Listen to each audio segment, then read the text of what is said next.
Oh, sorry. It's a different game. Welcome back, everyone, to East Providence Lanes, East Providence, Rhode Island. This is NEBA number 962, Strike FX Doubles. We are in the round of 4.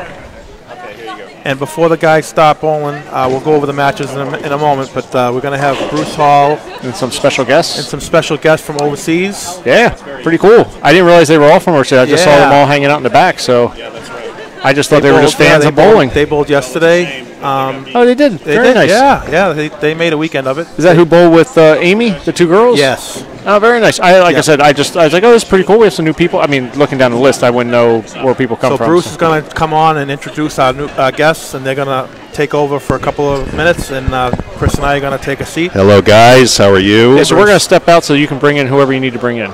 Oh, okay. Well, sure. You want to do that real quick? Yeah. So okay, that's great. Both of you. You guys can do what you got to do.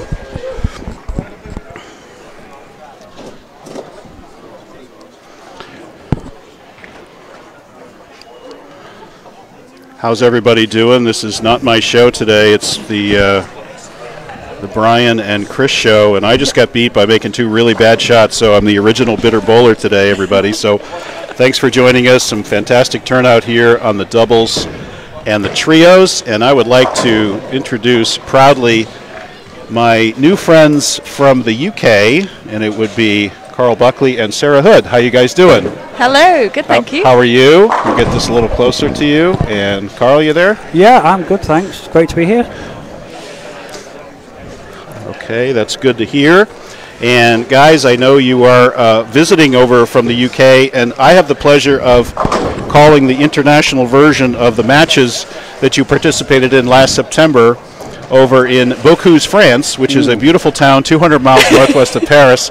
And the reason I know that is I say it on every broadcast. I was going to say, it just trips off the tongue. That's right. I've never been to that town, but I do say that every broadcast. So it's an honor to have you guys here. I know you both have been on the step ladders that I've been calling. So, so who of all came over from the European theater, and who is here? I know Halvar just lost with Chris Viali, but who else? Who all came with you? It was just myself, Sarah, and Halvar. And Paige. And Paige has come from... Oh, and Paige Nelson. Well, Paige came up from South Carolina, right? Okay. Yes. Yeah, so there's just the 3 Europeans and 1 Southerner. Okay, it's great to have you guys here. And tell me a little bit about the Bowling Promotion Cup, and this is Bruno Bedon's show. And Bruno and I have actually never met, but we're pretty good friends. So we've kind of done the thing. And so tell us a little bit about what it was like to be in the Bowling Promotion Cup. So the Bowling Promotion Cup is it's a great little tour. We spend a week going around France, going to different venues, 4 or 5 different venues throughout the whole tournament. We do some Baker matches, we do some crazy spare shooting, and then there's the serious stuff as well, so the qualification games, which leads through to the step ladder. And it's just a great experience going around, traveling through France, seeing some great scenery, and meeting some fabulous people as well. And it was 32 games of qualifying, right? It was this year, for the Masters, finally for the Masters. And I know that Sarah, you were in the stepladder. Where were you? I know you. You were in one of the trios, I think, right? Yeah, I was like 11 out of 17 or something like that. Yeah. Yep. And Carl, you were also in the trios. Those are the early matches. It's a very long stepladder led by Daria Payuk. Everyone was asleep when me and Paige were playing, so not many people saw that. There you go. Okay, there you go. So, well, anyway, it's great having you over here, and I know you bowled in this tournament. What do you think of NEBA? What do you think of the? Well, this is our second NEBA event. We came out last year. We stayed with Chris and Amy Viali last year, so we have bowled, and this is our second NEBA weekend. So yeah, great. We did November last year, and it's a great experience. I mean, to be honest, it's probably some of the best run tournaments I've bowled in a very long time, because I took 12, 14 years out of the sport in the UK, and I've only been bowling again maybe 3-4 years. So this is really, and I know the competition is really tough here, and I know you guys did pretty well, I would say, right? I mean, I've had quite a few injuries over the past 2 years, so I've had carpal tunnel surgery. I've got arthritis and tendonitis in my wrist, so I've had the steroid injections. So I feel like I have to learn how to bowl again. And as you've probably seen today from watching my video when I bowled maybe 4 or 5 months ago, everything has changed to now. So I kind of tried something different. I tried something different maybe a week before we came out here, and yeah, it worked quite well. I was 50 under yesterday, and I was 90 something over today, I believe, or 80, 90 over today. But yeah, phenomenal tournaments, and again, some of the competition out here is just phenomenal. The standard is brilliant. I would recommend anyone in this area to come and try a NEBA event. Now, are you all bowling the 2022 Bowling Promotion Cup? Are you gonna? We don't know yet. Okay. To be decided. Sure. Okay. Because those film in September, right? You tour. Yes, I believe it's the third weekend in September this year. Chris and Amy are probably going out. We're tempted, but we're probably going to come back here again and visit and do a couple more NEBA events. So that'd be great. Yeah. We love having you guys over here. It's so much fun, and thank God this COVID thing is lifted enough that we can have international travel. I know last year it wreaked havoc with the event, as it did with everything else. I mean, for me, one of the guys of the tournament today is Halvar. I mean, the Norwegian phenom, as I like to call him. I mean, he just barely lost to 2 of the semi-finalists here. Our guys from Auburn. I mean, he wasn't happy yesterday. I think he shot 3 pins under his average yesterday, and he was not happy. Yeah. And today he just set the lanes on fire. I mean, we were walking up and down the lanes once we were out, and there's so many people talking about, have you seen that Norwegian kid? He's phenomenal. Well, you have so many exciting players over there, including Nora Johansson, yourselves, of course. Jack Blythe didn't make it over, obviously. No, he was going to, but there was meant to be a European Youth Championships. Okay. He was hoping to go to that, and then that's been postponed. So. Okay. Well, there you go. But I think he's keen to come over. All right. He's keen to come over. Yeah. Well, good stuff. Well, guys, thank you so much for coming. It's fantastic to have you here. I'm going to turn it back over to the guys who are going to bring us up to speed on these semifinal doubles matches, and hope to have you back again soon. And I'll keep calling your matches, and be kind to me as I mispronounce your names, and do everything I can. Well, at least you know now that me and Sarah are actually partners, so that's a good. That's a good point. That means you're bowling together. So, all right, good stuff. Anyway, Carl and Sarah, thank you so much for coming over, and great. Yeah, thank you for having us. Thank you. Thanks again. Okay, thanks everybody. I'm going to turn it back over to Brian and Chris. They'll be right with you.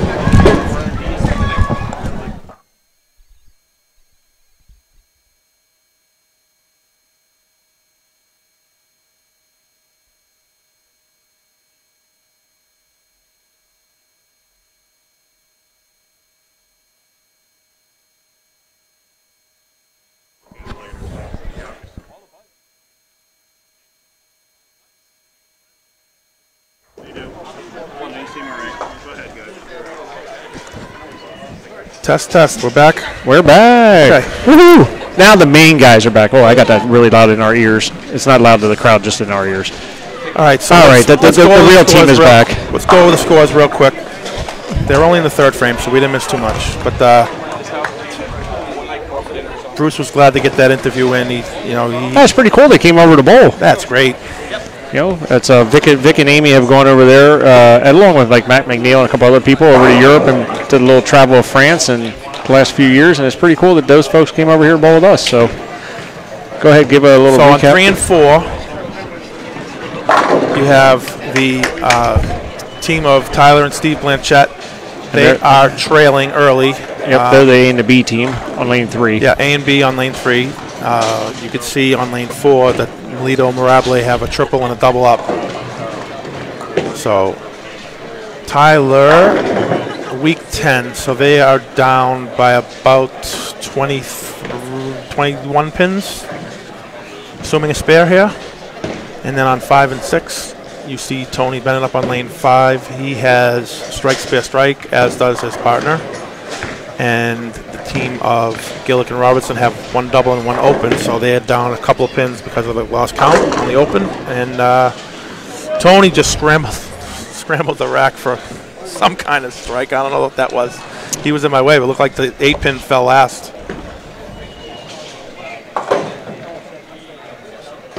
So Tyler did cover the spare, so that's a 21-pin match on 3 and 4. Just trying to adjust our audio because we're getting like a really big red spike.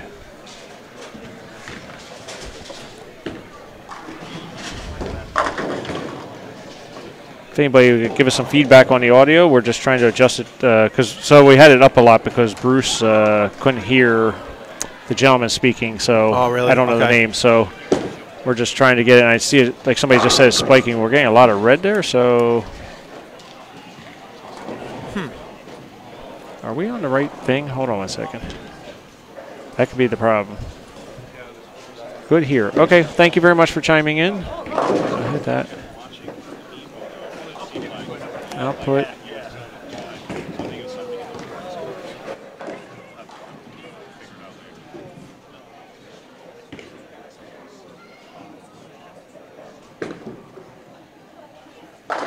Strike from Alito. He has the front four. He of the 900 series. What was that, about 2 years ago? Yeah, right before COVID. Hopefully we're not frozen. Okay. Bill Sounds Baker good. says sound is good. Thank you, Bill. All right, thank you, everybody. I appreciate the chime in. Like I said, to us, we sound great all the time because we have soundproof headphones on, so we hear each other. Yep. Need to zoom a little closer. Well, the only problem when we zoom in is the graphic is going to cover the bowling if we do that. Yeah, that's the trouble. So we try to keep it spread out because that way I got on my phone here, so I can just check it real quick. Yeah, we could probably zoom just a hair.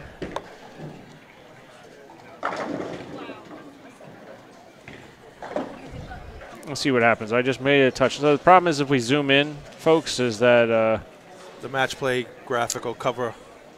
Yeah, so I moved it just a touch, so I think we're still going to be okay. Yeah.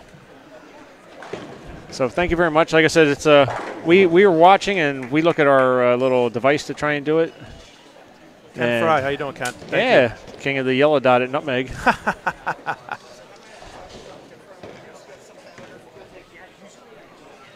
So I haven't, since I'm fiddling with everything, I haven't really paid attention. I know you went over the matches, so yeah, fast start here by Melito and Marable. Well, they did shoot. I know you were still bowling. They shot 550 something the first round against Marable. Steven. Yeah, Steven and against Tebow. Steven and Tebow. Yeah. So I've been in. After Steven and Tebow lapped the field in qualifying, they ran into that. Wow. Yeah, it's that's what makes NEBA hard. Whether it's doubles, singles. Yeah, it's all sometimes. Whoa! Super spark by Gillick. Sometimes you think getting a bye is good, but then it can also be a curse because you run into a hot team, you know, and yeah, this is and I can honestly say that I remember when we first started running the doubles back in had to be the middle 2000s probably when we started having doubles again.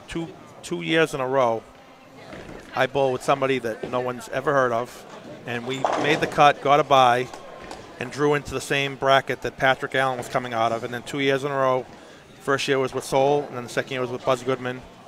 He beat us after we got a bye, like he just barely made the cut. Yeah. Drew into our part of the bracket, beat us, and then won the whole thing 2 years in a row. So like sometimes getting a bye there was no re-oil back then, so that was a big.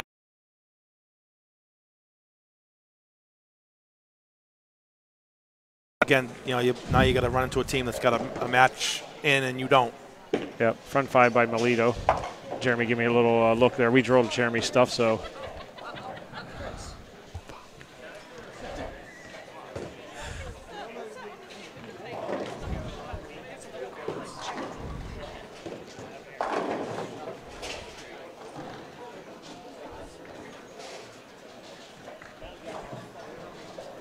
We tape up an area so people don't sit, and what do? They sit. So Brandon, the tape was stuck to the back of Brandon's shirt, and he's like, he's like giving me like, what am I supposed to do? It's like, it's more the safety of people not knocking over the wire, or tripping over wires and stuff like that. But yeah, there is a lot involved in setting this equipment up.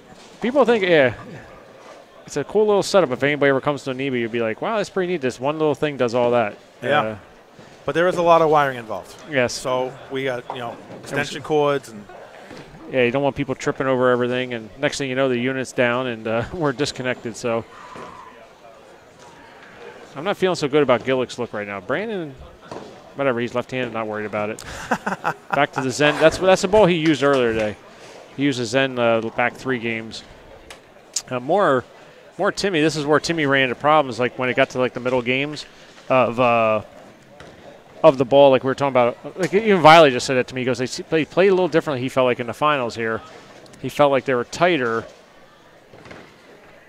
And when he tried to, he said when he tried to jam it into the hold, like Viley and I were talking about, throwing over your left foot, as we like to say, his ball couldn't get it to face up the right way because they were just tighter down lane. And I told him, I saw that against Lichtenstein when I just kept on ring 10. I couldn't get the ball to face up just perfectly to go through. And now Tim, that's a little more up the lane. And now you can see the ball's not quite getting there. So he's going to have to figure out how to, you got to figure out where that hang spot is. And the pattern, like we said, is Big Ben, 44 feet, 24.7 mils. But there's probably 20 of those mils are down the middle of the lane. Oh, yeah. And so you have to figure out where's that hang spot. And how do you move your feet to throw it to? This is how I look at it, to throw it to the hang, that you eliminate any kind of problems. You're just either going to plaque or you're going to mix them up. Because if you did it right, you could throw pins around the lane by doing that. Oh, yeah. Where if you catch it the wrong way by going left to right, like Vic said, because Vic said he couldn't strike, so he tried at 10th when we said, he went a high. He did try doing the left to right thing. I said the problem with that is you catch it just wrong. Get there 1 foot too early, and he said that's just it. He said, but he couldn't seem to strike the other way, so he went to that method. And yeah, you're in jail. So when you say Vic, I mean Chris Viali for anybody out there. And that was up the lane. Keeping them in it though. What do you got there? 170. Yep. Pretty even. So what were the numbers today? We had 100. So yeah, I mentioned it in one of the earlier rounds. So you combine, we had 49 triples teams yesterday. So that's 100. That's about 147 bodies. Yep, and bodies. then 106 doubles today. So 212. You're talking 360 bodies in the last 2 days. Can't shake that off. Pretty NEBA. Good. 9 a.m. We had a full squad of 60 entries. Yeah, we had 2 teams. One team not show up. One team showed up late, so they got booted because you have to be here 20 minutes before start time. Oh, I didn't know that. Well, I mean, I knew the rule. I just didn't know what happened today. Well, they showed up 10 minutes. They showed up 10 minutes before the squad. So Danny's like, "Hey, you lost your spot." He came out and talked to me about it. There was actually a team here waiting to bowl. Wow. Yeah, there was somebody standing in line because there was a waiting list. So they were standing in the room waiting to bowl. So continue. Sorry about that. Cut you off. We did have 60 entries in that squad, and the top 10 were guaranteed a spot into match play. And the squad was led by, listen to this number, Kevin Tebow and Stephen Dale Jr., 555 over. They were 315 after the first 2 games. I looked at Gillick. I go, "Do you see this?" And Tim goes, "That's 275 a man minimum." Kevin Tebow shot 1,100 the first 4 games. Shake it off. 1,100 for 4. Shake it off. And we were bowling good. Like we were like 90 over, and I'm like, "Oh, we're bowling good." And I saw the number pop up, and I go, "Oh my God!" Yeah, I was home. I was home. I didn't bowl today. Full disclosure. But Steve texted me.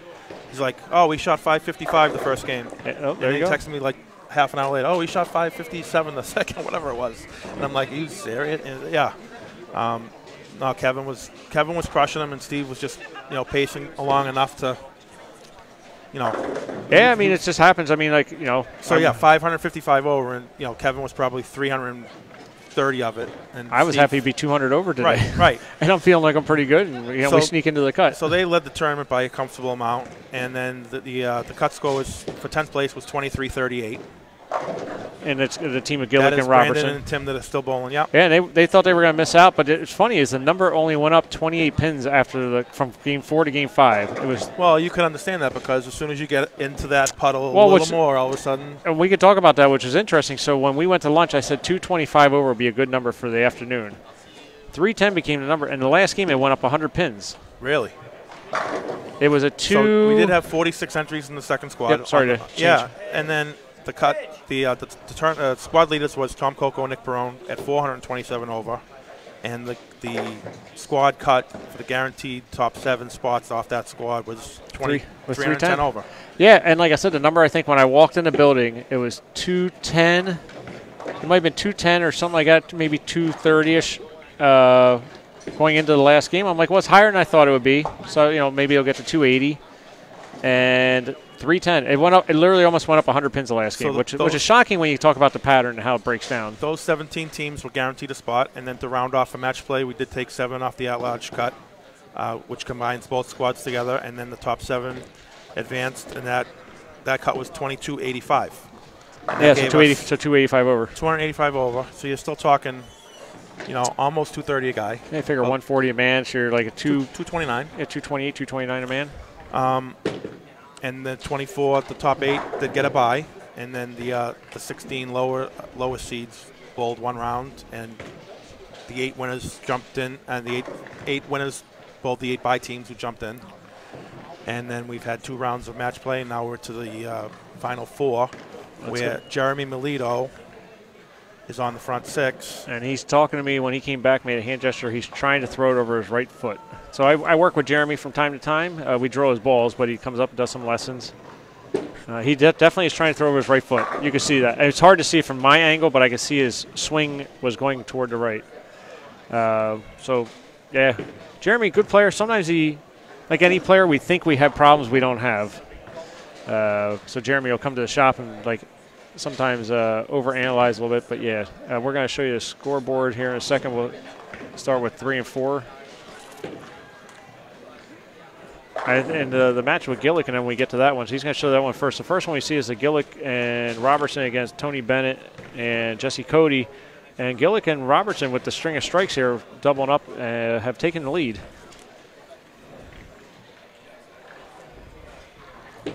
Tony Bennett trying to play up the runway. The runway, I still think I said, is your safest play. It's whether you believe you're going to strike or not. Now, and like I said, you look at the Blanchetts, they're actually playing further right than anybody. Steve's more probably around like 10-12 area. Whoa, that is a shank. That brings it back into play a little bit because Steve's got a string. It's amazing, these doubles matches, and even Just yesterday in the trios, they can swing so fast. Yeah, the trios especially, you know, you have more frames to make up, but the doubles, yeah, exactly.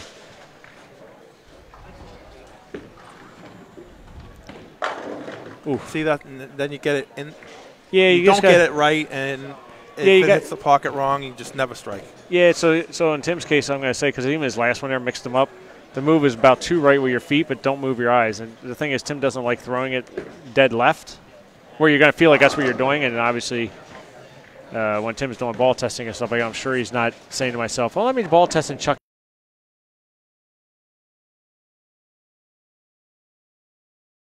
But I would probably, if I was saying anything to him, I would tell him move like 2, keep his eyes where they are, which is going to seem crazy. You feel like it's in your left shoulder, but just turn your feet, and that's a gift back by Jesse. All right, looking at Jesse's shirt, what is this supposed to be? Can you tell me? The front of it makes it look like it's like a superhero chest, you know. But clear the thumb. I'm going to look when he turns around. The back, I couldn't tell you. Yeah, no, I can't figure out what the back's supposed to be. So the front of it looks like a superhero chest. Maybe somebody can chime in if you know Jesse and what he's wearing. Cool Wick jersey. Speaking of that, oh, I can't read that.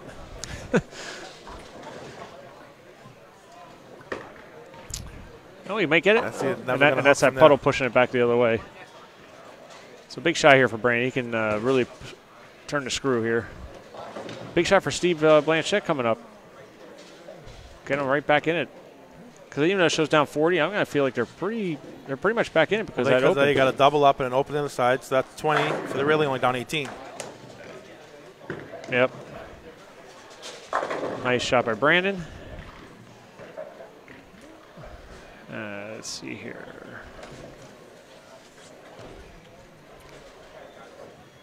Ninja Turtle, my wife said. There you go. Should I just ask him? I wouldn't have got that. I don't get that, though, because I don't get what the back's supposed to be. Do you get that? No. But Mrs. Forey's usually right, so that's all I'm going to say. Yeah. I'm guessing she wouldn't have. Mrs. Forey's usually right. Wouldn't have chimed in if she didn't know. Just say Mrs. Forey's usually right. You have to say that.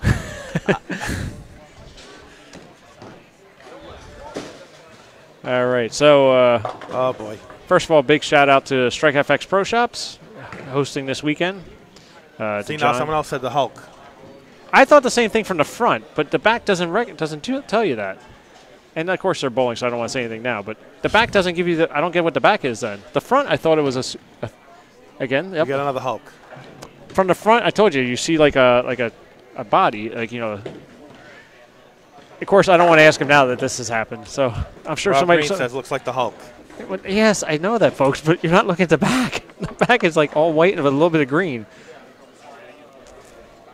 All right, we're going to keep guessing. We'll go through the sponsors. We got Bullwinkle's Pro Shop. We're going there for the Silver Lanes for the Whoa. For the bowl. It might spin around. It might hit it. Oh my God. Going to Silver is our next event for the Bullwinkle's Pro Shop Open. BuddiesProShop.com. That'll be the start. That's in the first April 9th and 10th for the start of the Paul Ford Memorial. Oh, that's big. That's pushing it right back. It swung it back the other way for 40 pin leads because he ain't going to make it. I Am Bowling, Ace Mitchell, Green Mountain Open. So we're going up there. Dexter, Savage Arms, Turbo, Grok Monster, Sports, Callahan's, Yankee Lanes in Keene, Chicago Sam's. Do we have other guesses coming through? I don't want to tell you what Jeremy just said. Who's Jeremy? Might hurt your feelings. Jeremy Hartbarger says he thinks it's a Dallas Cowboys emblem. What, Dallas Cowboy emblem being imploded by the Eagles? Or the Eagle bird crapping on it? Well, see, the front looks like, it does definitely look like a superhero thing, right? Like a body. Like, you know, like like my wife's saying, the turtle. But I don't get the whole rest of it. No. It's just interesting. We're going to find out, though. We will find out. BowlingSeriously.com, Bloomfield Electric, and Tony and Susie Renault, TechVision, KR Strike Force, Yankee Lanes in Manchester. That's all Jeff Barton. Thank you, guys. DJ's Pro Shop, Storm, 900 Global, and Rotogrip, Better Bowling Concepts, and Ideal Bowling Concepts. Thank you to all of our amazing sponsors. It's a big strike by Steve Blanchett right there. It is, because even though it's Sun Open, he's still going to force them to just to keep striking. All right, now that the match is over, I'm going to flag him down. All right, because I have to ask now that the match is really over. What is this? How the fuck you get Hulk from They ordered it. My kids picked it out. That's the answer. There you go. All right, so I had my mic down, but the answer is Hulk is for Christmas. What do I know? All right. Only way the Cowboys go to Super Bowl to buy tickets. Wow, they're piling on you today. Not even football season anymore. Listen, well, there's no baseball season, so you got to talk about something.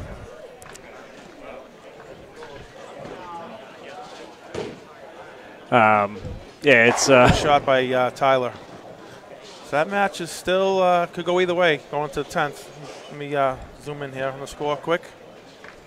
Yeah, so back to the Cowboys. Yes, I'm a Cowboy fan. It's been misery since the late '90s, and I can't fire the owner. It's bad when you have the best owner in probably sports and the worst owner at the same time. Am I allowed to say that? Because he does do a lot of great things. The stadium is amazing, the things he's done there. At the same time, he's the worst effing GM in the world. But you can't really say that. He does draft well, but then he's done some good things. It's just bad coaches. I see the same crap. I'm not going to get off this subject because I get irritated. I would. And my son doesn't get why I get mad because he's only 8. He's like, why is Daddy yelling at the TV? So... And yes, we're in Patriot Nation. I am also a Patriot fan because I it's pretty cool. I'm more of a Tom Brady fan. I'm more of a Tom Brady fan than anything else. I'm not. I know you're I see your stuff. The funny thing is I'm a Philadelphia fan and everything else, but I hate the Eagles. So I end up being a Cowboy fan. All right, let's see what Jeremy's got here. It's a 10-pin match, definitely over the right foot on that one. He's definitely chucking over his right toe, big toe. I have them up 20 right now. I got you there. I agree with you. Right, up 20. But everybody's on hits, so that could change in 2 shots. Yep. If he doesn't strike and then Steve throws 2 here, it'll be even.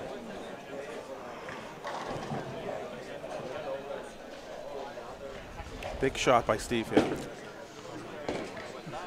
Did you just go Brooklyn? I thought I was going to go 3, Brooklyn. 6, 10. I thought I might go Brooklyn there.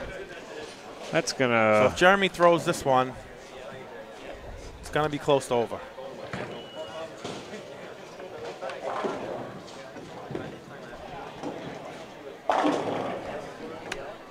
Nice job by Timmy and Brandon. Timmy just keeping it up the lane, you know. He's just trying to play it up that 12-13 area. There it is.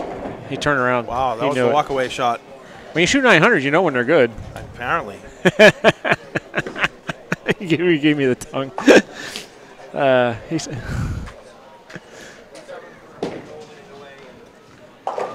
all right. Well, great bowling by the Blanchettes today. Absolutely.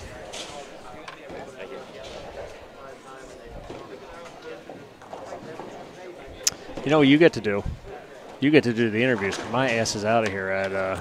I didn't dress for the interview, as you could tell. I'm in my civilian clothes today because I figured I wasn't going to be on camera. But is this a real law office that you have on? Come on. No, I didn't read what it says. I just see law offices. Okay, read it now.